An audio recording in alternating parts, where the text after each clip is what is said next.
আপনি রাইড বুক করেছিলেন? হ্যাঁ। ওটিপিটা বলুন। 7826। আসুন বসুন।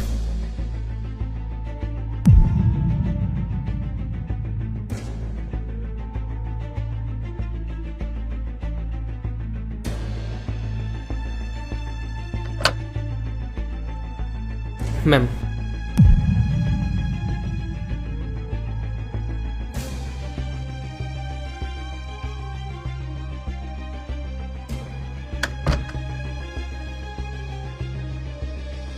ম্যাম আপনার অর্ডার।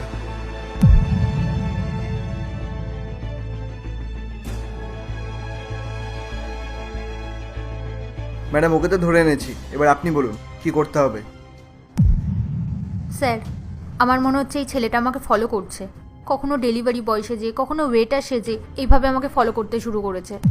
ইনফ্যাক্ট আমি এটাও জানতে পেরেছি ও একদম আমার বাড়ির পাশে থাকা শুরু করেছে।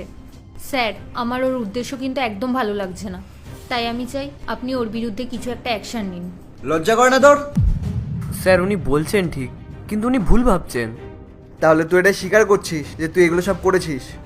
ম্যাডাম, আপনি কোনো চিন্তা করবেন না, আপনি খালি একটা কমপ্লেন লিখে দিন, তারপর ওকে আমরা দেখে নিচ্ছি। স্যার, আমি ওই সব কাজগুলোই করি, কিন্তু এতে আমার কোনো খারাপ উদ্দেশ্য নেই।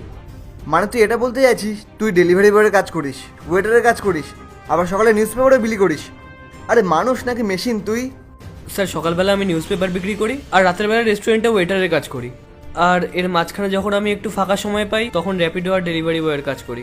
দেখ, তোর এই গল্প শোনার আমার কোনো ইন্টারেস্ট নেই। তোর যদি গল্প শোনারই থাকে তাহলে ম্যাডামকে শোনা, আর সাইডে গিয়ে ম্যাডামের সাথে কথা বলে কম্প্রোমাইজ করে নে।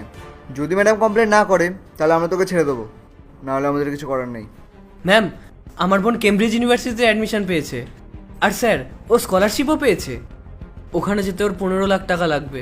2 লাখ টাকা তো প্রথমেই দিতে হবে। স্যার, আমি আমার বোনকে কথা দিয়েছি, আমি ওকে টাকাটা জোগাড় করে দেবো।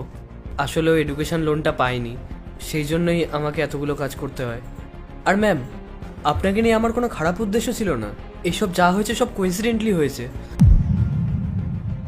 স্যার, আমার দাদার এগেনস্টে কমপ্লেন করার আগে একবার আমার কথাটা শুনুন। আমার দাদার কোনো দোষ নেই, ও নির্দোষ। ও আমার জন্যই কাজ করে, যাতে আমি পড়াশোনা করতে পারি। আমাকে পার্ট 2 দেখতে সাবস্ক্রাইব করুন W Short 07।